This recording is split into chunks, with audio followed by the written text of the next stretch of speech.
اس کا چہرہ دیکھ کر عادل سکتے میں رہ گیا۔ اس کے وہم و گمان میں بھی نہیں تھا کہ وہ اس شخص کو یہاں دیکھے گا۔ اس کے ذہن میں یہ بات آ ہی نہیں سکتی تھی۔ اس کے سامنے چند فٹ کی دوری پر شہزادی کا بڑا بھائی قاسم کھڑا تھا۔ اس کا چہرہ تمتما رہا تھا اور آنکھوں سے جیسے شعلے نکلنے لگے تھے۔ وہ پھنکارا، امید نہیں تھی کہ اتنی جلدی تمہاری یہ لعنتی صورت دیکھنے کو مل جائے گی۔ عادل خاموش رہا۔ اس کی سمجھ میں نہیں آ رہا تھا کہ کیا کہے اور کیا نہیں۔ قاسم نے پھر زہر فشاں لہجے میں کہا، حیران کیوں ہو گیا عادل؟ تو کیا سمجھتا تھا بہت دور نکل آیا ہے، اب کوئی مجھ تک نہیں پہنچ سکے گا؟ میں واقعی حیران ہوں، عادل نے دھیمے لہجے میں کہا۔ قاسم تیزی سے آگے آیا۔ اب اس کے ہاتھ میں بھی رائفل نظر آ رہی تھی۔ اس نے رائفل کی سرد نال عادل کی گردن پر اور تھوڑی کے نیچے لگائی اور اسے اتنی وحشت سے دبایا کہ وہ گردن میں کھستی محسوس ہوئی۔ کہاں ہے میری بہن؟ قاسم نے بے حد خطرناک لہجے میں سوال کیا۔ اب یہ عادل پر حیرت کا دوسرا شدید حملہ تھا۔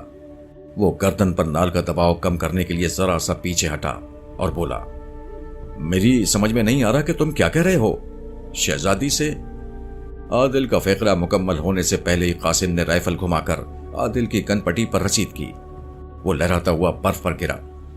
قاسم نے رائفل کی نال اس کے سینے پر رکھ دی اور اسی لہجے میں بولا، میں اپنے ہوش میں نہیں ہوں، میں اسی جگہ تجھے مار دوں گا کتے۔ مجھے بتا کہاں ہے میری بہن؟ وہ چنگھاڑا۔ عادل کے آنکھوں کے سامنے ایک برق سی لہرا گئی۔ ان لمحوں میں وہ سمجھ گیا کہ وہاں گاؤں میں وہ کون سا غیر معمولی واقعہ پیش آیا تھا جس کے بعد وہاں تہلکہ مچ گیا تھا اور تایا کے کارندوں نے ہر طرف بھاگ دوڑ شروع کر دی تھی۔ شہزادی، ہاں شہزادی کے ساتھ کچھ ہو گیا تھا۔ اگر ہو گیا تھا تو اس نے نہیں کیا تھا، پھر کس نے کیا تھا؟ اس کے سینے میں آتش سی دہکنے لگی۔ وہ لرزاں آواز میں بولا، کیا ہوا ہے شہزادی کے ساتھ؟ قاسم نے اندھا دھن اس کی پسلیوں پر ٹھوکر لگائی اور چنگھاڑا، اوے کتے کی اولاد، مجھ سے پوچھتا ہے کہ کیا ہوا اس کے ساتھ؟ بتا مجھے کہاں ہے وہ، نہیں تو اسی تھان تجھے ٹھنڈا کر دوں گا۔ گالی نے عادل کے سینے میں بھڑکتی آگ کو کچھ اور بلند کیا، لیکن اس نے خود کو سنبھالا۔ وہ اچھی طرح سمجھ رہا تھا کہ یہ لوگ ایک بڑی غلط فہمی کا شکار ہیں۔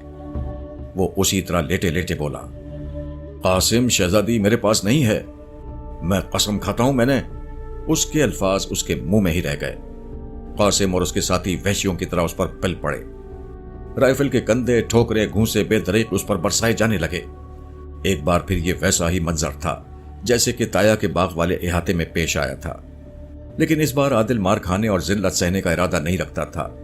اس کے سینے میں دھماکے سے ہوئے اور وہ پوری طاقت کے ساتھ پلٹ پڑا۔ اس کی زوردار ٹکر نے قاسم کے ساتھی کو رائفل سمیت نیچے نشیب میں لڑکا دیا۔ قاسم نے لاٹھی کی طرح رائفل کو استعمال کیا اور اس کے سر کو نشانہ بنانا چاہا۔ عادل نے جھک کر یہ وار بچایا اور جوابی گھونسے نے قاسم کا چوڑا تھوبڑا رنگین کر دیا۔ ایک وربا اندام شخص نے عادل کو عقب سے اپنے بازوؤں کے آہنی شکنجے میں لے لیا۔ یہی وقت تھا جب عادل کی نگاہ قدر بلندی پر ہمایوں پر پڑی۔ اس نے سب کچھ دیکھ لیا تھا اور تیزی سے عادل کی مدد کو آ رہا تھا۔ وہ کبھی بھاگتا تھا اور کبھی برف پر سلائیڈ کرتا ہوا آنن فانن موقع پر پہنچ گیا۔ وہ ایک جیدار ساتھی تھا اور اس نے یہاں یہ جیداری ثابت کی۔ اگلے 1.5-2 منٹ میں عادل اور ہمایوں نے ڈٹ کر ان چاروں کا مقابلہ کیا، لیکن وقت ان کے خلاف جا رہا تھا۔ قاسم کے مزید ساتھی جو فاصلے پر تھے بڑی تیزی سے ان کی طرف آ رہے تھے۔ وہ پہنچ جاتے تو پھر ان لوگوں کا پلڑا بہت بھاری ہو جانا تھا اور وہ بس پہنچا ہی چاہتے تھے۔ قاسم کے فربا اندام ساتھی کے ہاتھ میں اب تیز دھار چاقو نظر آ رہا تھا۔ یہ فربا اندام شخص دراصل وہی ملازم انور تھا جس نے گاؤں میں یہ جھوٹ بولا تھا کہ عادل اسے گن پوائنٹ پر باغ والے احاطے میں لایا تھا۔ اس نے عادل پر چاقو کے 2 اندھا دھند وار کیے۔ عادل نے دائیں بائیں جھک کر یہ وار بچائے۔ اس کی چیتے جیسی سبک کمر اس کی بے پناہ پھرتی میں اس کی معاون تھی۔ فربا اندام انور کو پتہ ہی نہیں چلا کہ کب اس کا بازو عادل کی آہنی گرفت میں چلا گیا۔ عادل نے یہ بازو اتنی وحشت سے مروڑا کہ اس کے ٹوٹنے کی آواز دور تک سنائی دی۔ انور بھیانک آواز میں چلایا۔ اس کا چاقو اب عادل کے ہاتھ میں تھا۔ ایک شخص نے عادل پر سیدھا فائر کیا۔ 7 mm کا یہ فائر عادل کے کندھے کو چھوتا ہوا نکل گیا۔ قاسم کے سب ساتھی اب بس پہنچنے ہی والے تھے۔ عادل نے ہوا میں جست کی اور سیدھا قاسم پر آیا، جو اپنی گری ہوئی رائفل اٹھانے کے لیے لپک رہا تھا۔ عادل نے کسی جنگلی چیتے ہی کی طرح اسے عقب سے دبوچا اور چاقو کا پھل اس کی شہرک سے لگا دیا۔ خبردار، خبردار! وہ تھڑا، کوئی آگے نہ آئے۔ قاسم کے تازہ دم ساتھیوں کے تیور بہت خطرناک تھے، لیکن قاسم کو عادل کے شکنجے میں دیکھ کر وہ جہاں کے تہاں رک گئے۔ عادل کسی جونک کی ہی طرح قاسم سے چمٹ گیا تھا اور اسے کسمسانے کی گنجائش بھی نہیں دے رہا تھا۔ وہ ایک بار پھر دھاڑا، کوئی آگے بڑھا تو کاٹ دوں گا اسے، کاٹ دوں گا اسے۔ وہ واقعی مارنے اور مر جانے کے موڈ میں تھا۔ ہمایوں نے لپک کر قاسم کی گری ہوئی رائفل اٹھائی اور الٹے قدموں چل کر عادل کے شانہ بشانہ کھڑا ہو گیا۔ فربا اندام انور کا بازو اس بری طرح ٹوٹا تھا کہ ٹوٹی ہوئی ایک ہڈی اس کی جیکٹ کی آستین پھاڑ کر باہر نکل آئی تھی۔ لہو کے قطرے سفید برف پر گر رہے تھے۔ قاسم کے بعد میں آنے والے ساتھیوں میں طراز قد ناصر کو عادل نے صاف پہچان لیا۔ اسے دیکھتے ہی عادل کے غیظ و غضب میں اضافہ ہو گیا۔ وہ قاسم کو اپنے ساتھ گھسیٹتا ہوا چند قدم مزید پیچھے لے گیا۔ اس کے ساتھ ہی اس نے ہمایوں سے کہا، واکی ٹاکی ہے نا تمہارے پاس؟ کال کرو سرمد صاحب کو۔ ہمایوں نے ایک ہاتھ اپنی جیکٹ میں ڈالا اور واکی ٹاکی نکال لیا، لیکن کال کرنے کی نوبت ہی نہیں آئی۔ قاسم کے بعد میں آنے والے ساتھیوں سے غلطی ہو چکی تھی۔ چند منٹ پہلے انہوں نے عادل اور ہمایوں کو ڈرانے کے لیے کئی ہوائی فائر کر دیے تھے۔ اس فائرنگ کی آواز کیمپ تک پہنچ چکی تھی۔ عادل نے مڑ کر دیکھا، اوپر بلندی پر برف کی سفید چادر تھی اور اس چادر پر حرکت کرتے ہوئے درجنوں افراد تیزی سے نیچے آ رہے تھے۔ یہ کیمپ کے لوگ تھے۔ اگلے 3-4 منٹ کافی تناؤ والے تھے۔ قاسم عادل کی نہایت سخت گرفت میں تھا۔ پھلدار چاقو اس کی چربی دار گردن سے لگا ہوا تھا۔ عادل اپنے ہاتھ کا ذرا سا دباؤ بڑھاتا تو شہرک کٹنے کا عمل شروع ہو سکتا تھا۔ وہ بار بار قاسم کے ساتھیوں کو خبردار بھی کر رہا تھا کہ ان کی کسی مہم جوئی کا انجام کیا ہو سکتا ہے۔ دراز خط ناصر کو دیکھنے کے بعد عادل کی وحشت میں کچھ اور اضافہ ہو گیا تھا، اور اس کا دیوانگی آمیز لہجہ بتا رہا تھا کہ وہ جو کہہ رہا ہے کر گزرے گا۔ قاسم اس کا تیازات تھا، لیکن فی الوقت وہ صرف اور صرف ایک دشمن تھا، جس سے رعایت کرنے کا مطلب خود کو موت کے منہ میں دھکیلنا تھا۔ اور پھر عادل اور ہمایوں کے مددگار پہنچ گئے۔ یہ کیمپ کے درجنوں ملکی اور غیر ملکی گارڈز تھے۔ دیگر لوگ بھی تھے، جن میں لارڈ اورز اور کرسٹل وغیرہ بھی تھے۔ صورتحال بھاپنے کے بعد گارڈز نے ناصر اور اس کے قریباً 1 درجن ساتھیوں کو چاروں طرف سے گھیر لیا اور 1-2 منٹ کے اندر ہتھیار ڈلوانے پر مجبور کر دیا۔ ان کے پاس 5 عدد رائفلیں تھیں، جن میں سے ایک پہلے ہی ہمایوں کے قبضے میں آ چکی تھی۔ باقی ہتھیاروں میں 2 پستول اور 2 چاقو شامل تھے۔ رائفلوں کی کم و بیش 1500 راؤنڈ بھی برآمد ہوئے۔ صاف پتہ چلتا تھا کہ یہ لوگ بڑی تیاری سے یہاں پہنچے ہیں۔ ان کے ساتھ بشارت اور مدثر نامی 2 ماہر گائیڈز بھی تھے۔ انور کا بازو اس بری طرح ٹوٹا تھا کہ اب وہ تکلیف کی شدت سے نیم بے ہوش ہو چکا تھا۔ اسے ایک ٹٹو پر بٹھا کر کیمپ پہنچایا گیا۔ باقی لوگ رائفلوں کے نرغے میں پیادہ پہنچے۔ ان میں سے قاسم اب بھی غیظ و غضب کا مظاہرہ کر رہا تھا اور عادل کو خوفناک نتائج کی دھمکیاں دے رہا تھا۔ عادل کی درخواست پر لارڈ اورس نے قاسم کے ہاتھ پشت پر بندھوا دیے تھے۔ کیمپ میں سرما صاحب بڑی بے قراری سے انتظار کر رہے تھے۔ وہ ناصر اور قاسم کو شکلوں سے جانتے تھے۔ انہیں یہاں اس برفزار میں دیکھ کر وہ دنگ رہ گئے۔ عادل اور ہمایوں نے سرمد صاحب کو مختصر الفاظ میں سارا واقعہ کہہ سنایا۔ یقیناً یہ سب کچھ سرمد صاحب کے لیے بھی حیران کن تھا، خاص طور سے جو کچھ شہزادی کے حوالے سے کہا گیا تھا وہ تو ناقابل یقین تھا۔ شہزادی والی بات تو بالکل سمجھ میں نہیں آ رہی، ہمایوں نے کہا، لیکن میری سمجھ میں اب آنے لگی ہے، عادل نے جذباتی لہجے میں کہا۔ مالکان زادہ؟ سرمد صاحب نے سوالیہ انداز میں کہا۔ جی سر، اسی خبیث نے پہلے لاہور سے صادق کو اٹھوایا اور پھر اسی کی مدد سے میرے گاؤں تک اور مامو طفیل کے گھر تک پہنچا۔ تمہارا مطلب ہے کہ صادق کو تشدد کا نشانہ بنایا گیا؟ 100% جناب۔ اور پھر گاؤں پہنچنے کے لیے اس نے صادق والا لوڈر ہی استعمال کیا۔ وہ مجھے نقصان پہنچانا چاہتا تھا، لیکن میں اسے نہیں ملا۔ اس نے مامو طفیل کو شدید زخمی کیا۔ صادق ہی سے اسے معلوم ہو گیا ہوگا کہ شہزادی میرے لیے کیا حیثیت رکھتی ہے۔ مجھ سے بدلہ لینے کے لیے اس نے شہزادی کو اٹھا لیا۔ قاسم کا شور شرابہ بند کرنے کے لیے عادل نے اس کے منہ پر ایک کپڑا ٹھونس دیا تھا۔ اب وہ غوں غاں کی آوازیں نکال رہا تھا۔ سرمد صاحب کے اشارے پر ہمایوں نے اس کے منہ سے کپڑا نکال دیا۔ وہ ایک بار پھر عادل کو گالیاں دینے اور چلانے لگا۔ عہدے تیرا انجام چنگا نہیں ہوگا، کتے کی موت ماروں گا تجھے۔ یہ مت سمجھنا ہم اکیلے ہیں، اور لوگ بھی آ رہے ہیں پیچھے، پولیس بھی ہے۔ سرے عام تجھے چھتر نہ لگواؤں عادے تو میرا نام قاسم نہیں۔ عادل نے اس کے عین سامنے پہنچ کر اس کا گریبان پکڑا اور جھنجھوڑ کر کہا، قاسو مجھے تیرا کوئی ڈر نہیں، کیونکہ تو میرا کچھ بگاڑ نہیں سکتا۔ میں اب بھی تجھ سے یہی کہہ رہا ہوں کہ مجھے شہزادی کا کچھ نہیں پتا، یہ کوئی اور ہے۔ اسی نے میرے یار صادق کو بھی غائب کیا ہے، اور پھر اسی کے لوڈر یعنی پک اپ پر پرنٹ بھی پہنچا ہے۔ اس نے شہزادی کو… بکواس بند کر، قاسم عادل کی بات کاٹ کر چنگھاڑا۔ اپنی پلیت زبان سے نام نہ لے میری بہن کا، میں کاٹ ڈالوں گا تیری یہ زبان، کاٹ ڈالوں گا۔ تیش کے عالم میں اس نے اٹھ کر عادل پر جھپٹنے کی کوشش کی۔ اس کے ہاتھ ابھی تک پشت پر بندھے ہوئے تھے۔ ہمایوں نے اسے جھانپڑ رسید کیا۔ وہ اوندے منہ برف پر جا گرا۔ ناصر اور اس کے 2-3 ساتھیوں نے آگے بڑھنے کی کوشش کی، مگر گارڈز نے رائفلیں ان کے جسم سے لگا دیں اور انہیں جہاں کا تہاں روک دیا۔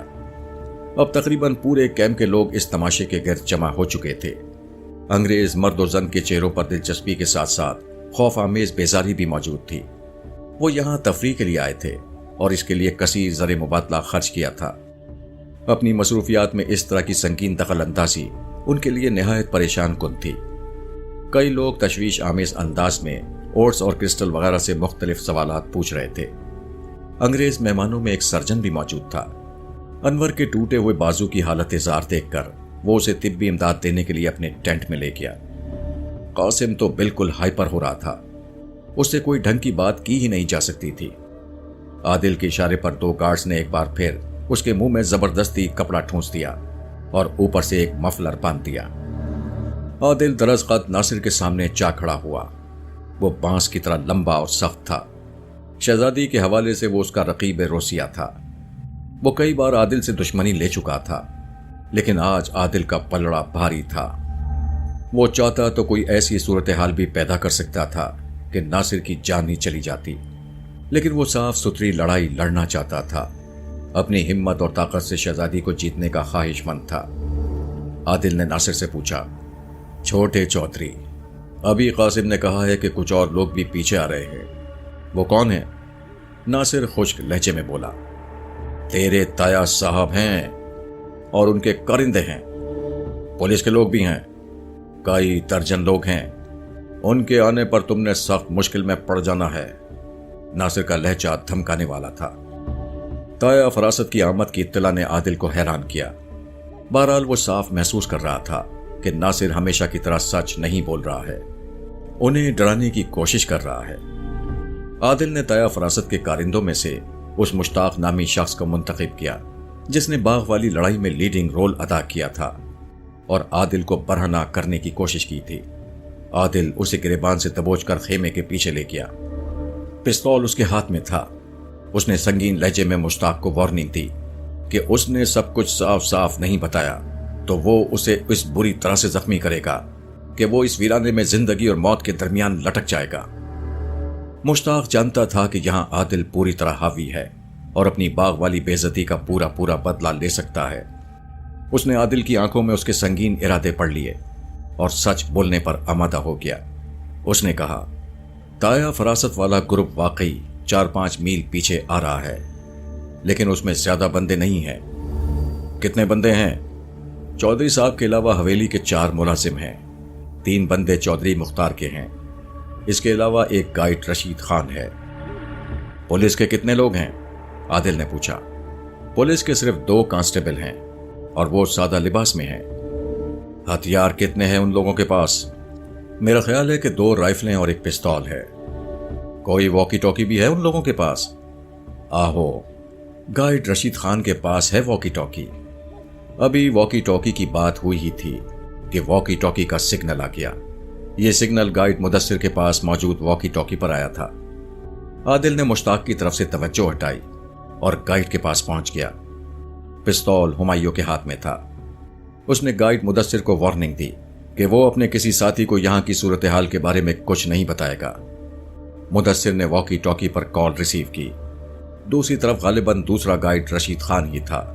وہ بولا، مدثر بڑی خاص خبر ہے۔ کہاں ہو تم لوگ؟ ہم چھوٹے گلیشیئر سے 2-2.5 میل آگے نکل آیا ہے۔ تم خیریت سے ہو؟ ہاں ایک دم خیریت ہے۔ تم قاسم یا ناصر صاحب سے بات کراؤ، چودھری فراست صاحب خود بات کریں گے۔ مدثر نے عادل کی طرف دیکھا۔ عادل نے مدثر کو اشارہ کیا کہ وہ واکی ٹاکی ناصر کو تھما دے۔ قاسم شور مچانے کی کوشش کر رہا تھا، لیکن کپڑے کی وجہ سے آواز اس کے گلے کے اندر ہی گونج رہی تھی۔ ہیلو، کون؟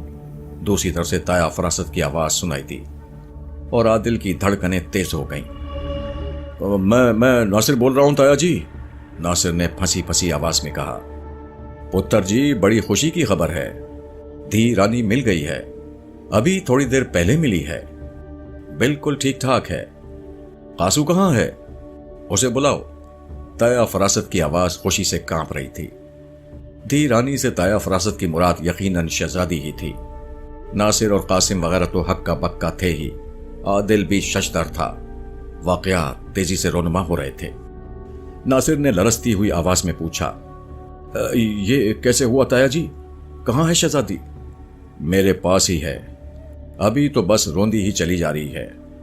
ہمارے سارے اندازے غلط نکلے ہیں ناصر پتر، یہ اس آدھے کا چکر نہیں تھا، یہ کوئی اور ہی معاملہ ہے۔ تم لوگ آتے ہو تو بتاتے ہیں سب کچھ۔ قاسو کہاں ہے؟ قاسم ذرا پیشاب کرنے کیا ہے، ابھی آتا ہے، ناصر نے بہانہ بنایا۔ عادل نے واکی ٹاکی کے مائک پر ہاتھ رکھا اور کرخت لہجے میں ناصر سے بولا، تایا جی سے کہو کہ وہ ادھر ہی رکیں، ہم آ رہے ہیں۔ ناصر کچھ دیر تذبذب میں رہا، لیکن جب اس نے عادل کی آنکھوں میں خون اترتے دیکھا اور یہ دیکھا کہ پستول اس کی پسلیوں سے قریب تر ہو گیا ہے، تو اس نے تایا فراست کو یہ پیغام دیا کہ وہ آ رہے ہیں۔ یہ سب کچھ بے حد ڈرامائی تھا۔ بیٹھے بٹھائے عادل پر ایک سنگین الزام لگا تھا اور اب غلط بھی ثابت ہو رہا تھا۔ شہزادی بازیاب ہو گئی تھی، لیکن کس سے اور کیسے؟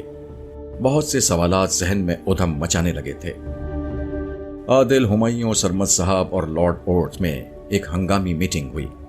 لارڈ صاحب اس سارے معاملے میں ملوث ہونا نہیں چاہ رہے تھے، لیکن صورتحال ایسی ہو گئی تھی کہ اس کے بغیر چارہ بھی نہیں تھا۔ کچھ پس و پیش کے بعد وہ مدد کرنے پر آمادہ ہو گئے۔ ناصر، قاسم، مشتاق اور ان کے قریباً 16 ساتھیوں کو ایک ہی جگہ زمین پر بٹھا دیا گیا تھا۔ 4 رائفل بردار گارڈز، جن میں سے 2 مقامی تھے، ان کے ارد گرد چوکس کھڑے تھے۔ چونکہ تمام افراد کی اچھی طرح تلاشی لی جا چکی تھی، اس لیے ان کی طرف سے زیادہ اندیشہ نہیں تھا۔ عادل، ہمایوں اور مدثر وغیرہ تقریباً 20 افراد کے ساتھ مطلوبہ جگہ کی طرف روانہ ہوئے۔ وہ سب کے سب مسلح تھے۔ وقت رخصت لیوپرٹ نے عادل کو کینہ توز نظروں سے دیکھا۔ کئی دوسرے برٹش کی طرح وہ بھی اس حق میں نہیں تھا کہ سرمد صاحب اور عادل وغیرہ کے ذاتی مسائل حل کرنے کے لیے خود کو کسی بکھیڑے میں ملوث کیا جائے۔ بہرحال اب تو یہ ہو چکا تھا۔ عادل کا دل شدت سے دھڑک رہا تھا۔ اس کے وہم و گمان میں بھی نہیں تھا کہ وہ شہزادی کو اور تایا فراست کو اس ویرانے میں بھی دیکھے گا۔ وہ پتہ نہیں کس حال میں تھی اور کیوں تھی۔